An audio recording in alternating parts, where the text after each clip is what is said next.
अच्छा, ऐसा धोखा हमारे साथ किया, भोगोगे तुम। ये जो निकलता है ना भोगोगे, ये अकाट्य होता है। क्योंकि किसी का भी हृदय, मान लो किसी भी जीव जंतु को आप कष्ट दें और उसका हृदय आह भर जाए, तो वो आह वज्र की लीक है, तुम्हें भोगना पड़ेगा। वो आह किसी की ना लेना जिंदगी। कोई ऐसा कोई आह भर करके कह दिया तुम समर्थ हो, हम तो कुछ कर नहीं सकते, और अंदर से दुख, फिर तुम्हारी सामर्थ्य काम नहीं करेगी, मिट्टी में मिला देगी। ऐसा नहीं कि आप जो कर रहे हैं कोई देख नहीं रहा, कोई हिसाब किताब नहीं, जो कर रहे हैं अवश्य में भोक्तव्यम। बहुत सावधान। जीव स्वयं नित्य निरंतर कर्मों के जाल को रच रहा है और अपने आप को बांध रहा है। आपको मुक्त होना है, बंधना नहीं है। जीव का जन्म कर्मों के अनुबंध से होता है, कर्मों के बंधन से होता है, और उसको अपना ऋण चुकाना होता है। कर्मानुबंध ये बहुत सूक्ष्म विषय है। जैसे आप जिस परिवार में जन्म लिए हैं, तो उस परिवार के लोगों से आपका ऋण है, इसलिए उसी परिवार में आप आए हैं। और ऋणानुबंध, उसको बिना चुकाए या बिना वसूल किए आप वहां से जाएंगे नहीं। आपको लेना है तो वसूल करना है, और देना है तो चुकाना है। ये पूर्व के जन्मों से निश्चित किया गया है। जैसे किसी के यहां पुत्र हुआ, जन्म से ही पैसा खर्चा शुरू हुआ, जो बड़ा हुआ तो उद्दंडता के द्वारा मार पूरे परिवार को क्लेश पर क्लेश देता चला जा रहा है। ये तुम्हारे कर्म का फल है। या ऐसे शक्तिहीन बुद्धिहीन ऐसे पागल पूरे जीवन सेवा करो, तुमसे अपना हिसाब चुकाने के लिए वो आया है। अब परिवार के जो सदस्य जुड़े आके, मतलब पत्नी आते ही पूरी हृदय में आनंद, परिवार में आनंद, और जीवन भर वो आनंद ही सुख देने के लिए उसका जन्म हुआ। वो अपना ऋणानुबंध मुक्त, और आते ही भयंकर क्लेश खड़ा कर दिया, बीच में दीवाल और झगड़ा वैसा, फिर अतरे दिन मारपीट शुरू, कलह अशांति, पूरा जीवन नरक हिसाब करने आए। यहां ऋण चुकाए बिना कोई जा नहीं सकता, ऋण चुकाना पड़ेगा। किसी का ऋण वसूल करना है तो किसी को ऋण चुकाना है, दोनों काम करने होते हैं। अनेक जन्मों में अनेक लोगों के साथ हमने जो बर्ताव किए हैं, अच्छे या बुरे, वो होंगे। अब किसी आदमी को हम जानते नहीं, अचानक मिला, अचानक टक्कर लगा और मार पीट गाली गुप्ता सब कर दिया, चुपचाप सह लो। क्यों? ये आपका हिसाब है, पूर्व का हिसाब। हमारा उससे कोई द्वेष नहीं, कोई संकल्प नहीं।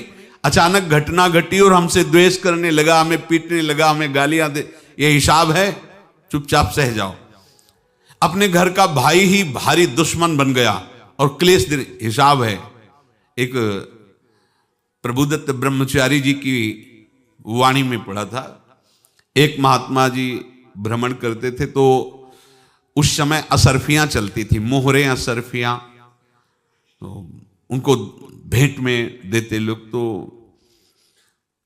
या तो ठाकुर सेवा में लगे तत्काल, या संत सेवा में तत्काल लगे, उसका संग्रह करके डोलना ये ठीक नहीं है। बैरागी के लिए सिद्धांत में ये ठीक नहीं है। तो जब 2, 4, 6, 8 ऐसे मोहरे हुई, तो उन्होंने विचार किया कि और भ्रमण करके जब काफी मोहरे हो जाएंगी तो प्रयागराज में जब कुंभ पड़ता है, एक बार पूरे सब अखाड़े के संतों को, अलग अलग संप्रदाय सब संतों को बुलाएंगे और सबको पवाएंगे। अब साधु है तो यही विचार करेगा, और क्या विचार करेगा। तो उन्होंने ऐसे डंडा बनवाया, बेंत, जो ऊपर से चूड़ीदार और भीतर पोला, और मोहरे उसमें डालते गए। और भ्रमण, जहां जहां श्रद्धालु भगत थे सबके यहां जाना, और इच्छा रखना कि एक मोहर तो दे दे दक्षिणा में। कामना कोई भी हो वो बांधती ही है, ध्यान रखना।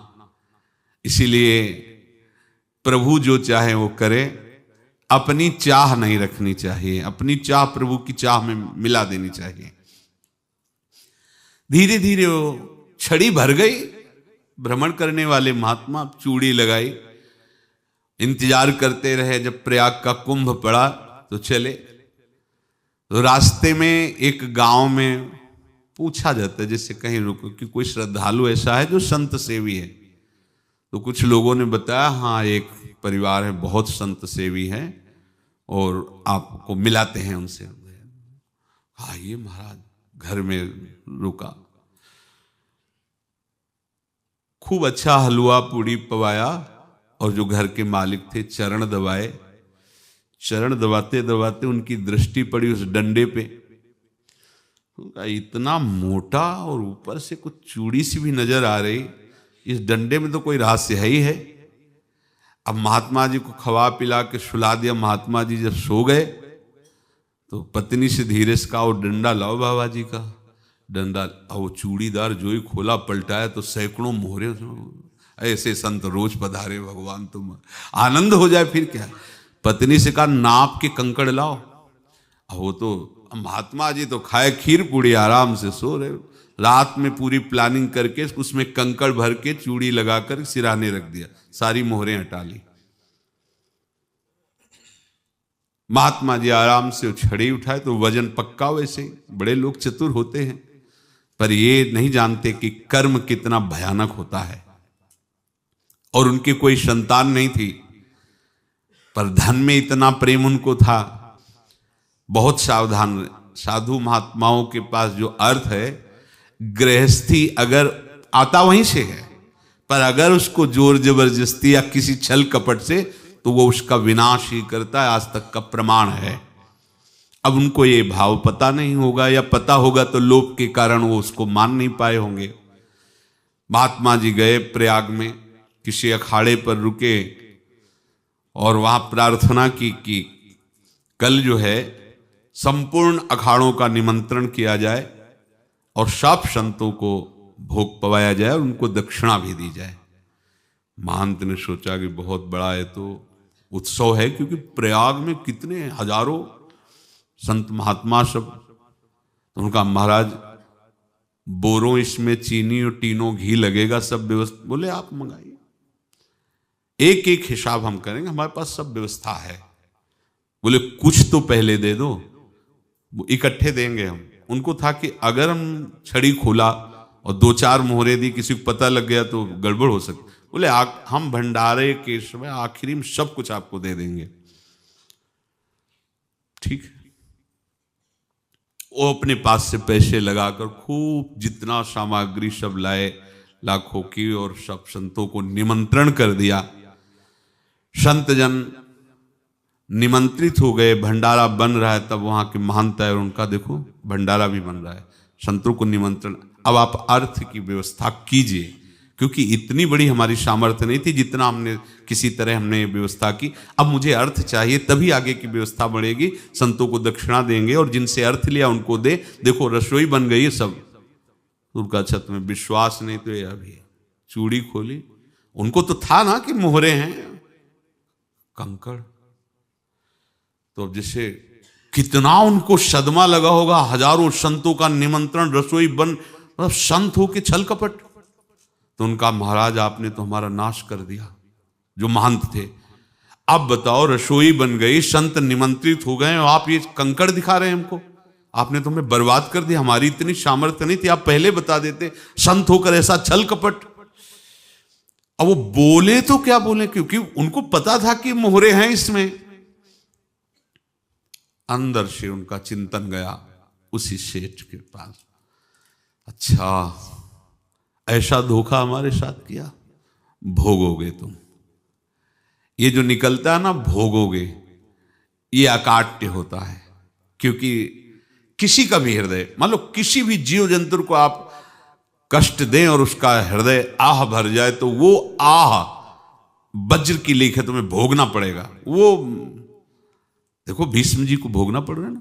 सांप को ऐसे धनुष की नोक से उठाया और बंबूल के कांटों के ऊपर फेंक दिया, कई दिन तक शेदा हुआ, वो आह भर करके मरा। तो आपको 6 महीने बाणों की सैया पर आह किसी की ना लेना जिंदगी में।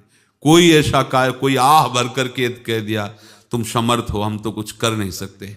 और अंदर से दुखी, फिर तुम्हारी